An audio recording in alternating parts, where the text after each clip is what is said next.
ಶಾಸಕ ನಾಗೇಂದ್ರ ಹಾಗೂ ಬಸನಗೌಡ ದದ್ದಲ್ ನಿವಾಸದಲ್ಲಿ ಮುಂದುವರೆದ ಇಡಿ ದಾಳಿ ನಿನ್ನೆ ಬೆಳಗಿನ ಜಾವ 6 ಗಂಟೆಗೆ ಇಡಿ ಅಧಿಕಾರಿಗಳ ತಂಡ ಆಗಮಿಸಿತ್ತು. ಇನ್ನೂ ಕೂಡ ಸಕ್ರಿಯವಾಗಿ ಕೆಲಸ ಮಾಡ್ತಾ ಇದ್ದಾರೆ. ಮಹತ್ವದ ದಾಖಲೆಗಳನ್ನ ಪರಿಶೀಲನೆ ಮಾಡ್ತಾ ಇದೆ ಇಡಿ. ಅಗತ್ಯವಿದ್ದಲ್ಲಿ ಶಾಸಕ ದದ್ದಲ್ರನ್ನ ವಶಕ್ಕೆ ಪಡೆಯುವಂತಹ ಸಾಧ್ಯತೆ ಕೂಡ ಇದೆ. ಇನ್ನು ಹಿರಿಯ ಅಧಿಕಾರಿಗಳ ಸೂಚನೆ ಮೇರೆಗೆ ದಾಳಿಯನ್ನ ಮುಂದುವರಿಕೆ ಮಾಡಲಾಗಿದೆ. ಬೆಂಗಳೂರಿನ ಯಲಹಂಕ ಬಳಿ ಇರುವಂತಹ ಶಾಸಕ ದದ್ದಲ್ ನಿವಾಸ ರಾತ್ರಿ 12 ಗಂಟೆ ವೇಳೆಗೆ ದಾಳಿಗೆ ಬ್ರೇಕ್ ಹಾಕಿದ್ರು ಅಧಿಕಾರಿಗಳು. ಇಂದು ಬೆಳಗ್ಗೆ 6-7 ಗಂಟೆ ಬಳಿಕ ಮತ್ತೆ ಪರಿಶೀಲನೆಯನ್ನ ನಡೆಸ್ತಾ ಇದ್ದಾರೆ. ಇನ್ನು ದದ್ದಲ್ ನಿವಾಸದಿಂದ ನಮ್ಮ ಪ್ರತಿನಿಧಿ ಚಂದ್ರಶೇಖರ್ ಮತ್ತಷ್ಟು ಲೈವ್ ಡೀಟೇಲ್ಸ್ ನೀಡ್ತಾರೆ.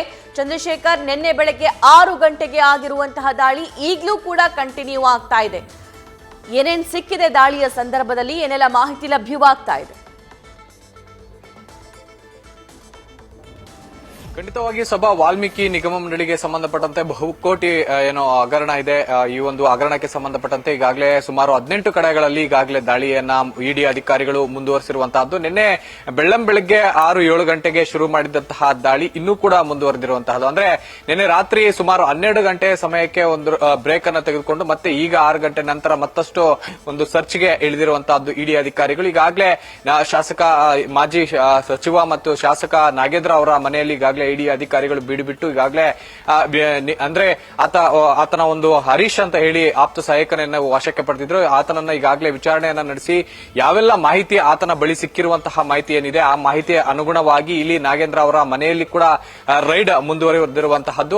ಈ ವಿಚಾರಕ್ಕೆ ಸಂಬಂಧಪಟ್ಟಂತೆ ಕೆಲವೊಂದು ದಾಖಲಾತಿಗಳು ನಾಗೇಂದ್ರ ಮನೆಯಲ್ಲಿ ಇಟ್ಟಿದ್ದೀಯಾ ಅನ್ನುವಂತಹ ಕ್ವಶನ್ ಕೇಳಿದಾಗ ಕೆಲವೊಂದು ಮಾಹಿತಿಯನ್ನ ಆತನಿಂದ ವಶಕ್ಕೆ ಪಡೆದ ಅಥವಾ ಆತನಿಂದ ಪಡೆದು ಅದಾದ ನಂತರ ಇಲ್ಲಿ ಆ ಒಂದು ಕೆಲವೊಂದು ದಾಖಲಾತಿಗಳನ್ನು ಕೂಡ ವಶಕ್ಕೆ ಪಡೆದಿದ್ದಾರೆ ಅನ್ನುವಂತಹ ಮಾಹಿತಿ ಸದ್ಯಕ್ಕೆ ಲಭ್ಯ ಆಗಿರುವಂತಹದ್ದು. ಇದನ್ನ ಹೊರತುಪಡಿಸಿದ್ರೆ ಈಗಾಗಲೇ ಏನು ಬಸವನಗೌಡ ದದ್ದಲ್ ಅವರ ಮನೆಯಲ್ಲೂ ಕೂಡ ಇನ್ನು ಇಡಿ ಅಧಿಕಾರಿಗಳು ಸರ್ಚ್ ಅನ್ನ ಮುಂದುವರೆಸಿರುವಂತಹದ್ದು. ನಿಗಮ ಮಂಡಳಿಯಲ್ಲೂ ಕೂಡ ಅಂದ್ರೆ ವಾಲ್ಮೀಕಿ ನಿಗಮ ಮಂಡಳಿಯಲ್ಲೂ ಕೂಡ ಇನ್ನು ಕೂಡ ಒಂದು ಸರ್ಚ್ ಅನ್ನ ಮುಂದುವರೆಸಿದ್ದಾರೆ. ಅಂದ್ರೆ 18 ಕಡೆಗಳಲ್ಲೂ ಕೂಡ ಸಿಕ್ಕಂತಹ ಕೆಲವೊಂದು ಮಾಹಿತಿಯನ್ನ ತಾಳೆ ಹಾಕಿ ನೋಡುವಂತಹ ಒಂದು ಪ್ರಕ್ರಿಯೆಗೂ ಕೂಡ ಇಡಿ ಅಧಿಕಾರಿಗಳು ಮುಂದಾಗಿರುವಂತಹದ್ದು. ಹೀಗಾಗಿ ಎಲ್ಲೊಂದ್ ಕಡೆ ಇಂದು ಕೂಡ ಏನು ಈ ಒಂದು ರೈಡ್ ಮುಂದುವರಿಯುವಂತಹ ಎಲ್ಲಾ ಸಾಧ್ಯತೆ ಇರುವಂತಹದ್ದು ಸಭಾ. ಆದ್ರೆ ಈ ಒಂದು ಮಾಹಿತಿ ಏನ್ ಸಿಗುತ್ತೆ, ಈಗಾಗಲೇ ಒಂದು ಕಡೆ ರೈಡ್ ಮುಕ್ತಾಯ ಆದ್ರೂ ಅಥವಾ ಎಲ್ಲಾ ಸರ್ಚ್ ಮುಗ್ದಿದ್ರು ಕೂಡ 18 ಕಡೆಗಳಲ್ಲಿ ಈಗಾಗಲೇ ಏನ್ ದಾಳಿ ನಡೆದಿದೆ ಆ 18 ಕಡೆಗಳಲ್ಲೂ ಕೂಡ ದಾಳಿ ಮುಕ್ತಾಯವಾಗುವವರೆಗೂ ಕೂಡ ಯಾವ ಪ್ರದೇಶದಲ್ಲೂ ಕೂಡ ಈಗ ಏನು ಅಂತ್ಯಗೊಳಿಸುವಂತಹ ಯಾವ ಒಂದು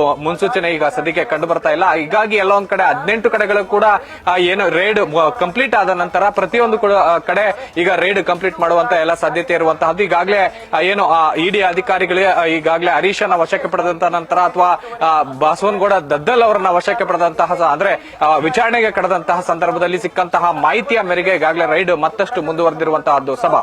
thank you Chandrashekar. News first ನಿರ್ಭೀತಿಯಿಂದ ನಿಮ್ಮ ಪರವಾಗಿ.